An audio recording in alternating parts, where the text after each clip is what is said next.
بحب اسخن الشقه وكده، فبستعمل بوتاجاز سريع.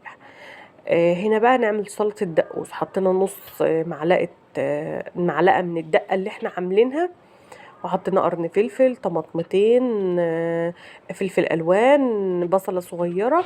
هنضرب كل الكلام ده مع بعضه، وبعد كده نظبط بهاراتنا بقى، نشوفها محتاجه ايه ونظبط بهاراتنا. هنحط ليمون، هنحط خل، هنحط كمون، لو محتاجه توم هنزوق ده. هنشوف كل اللي احنا عايزينه نعمله.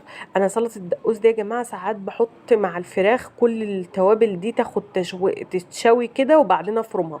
وعلى فكره انا بحبها جدا لما بشوي الخضار، بخلاف ان انا اعمله بالطريقه دي. يعني انا بس وفي الاغلب بعمله مشوي، يعني بحطه مع الفراخ يستوي وياخد لون واعمله. بس طبعا دلوقتي مش عارفه ايه اللي خلاني عملتها كده، انا قلت يعني تغيير.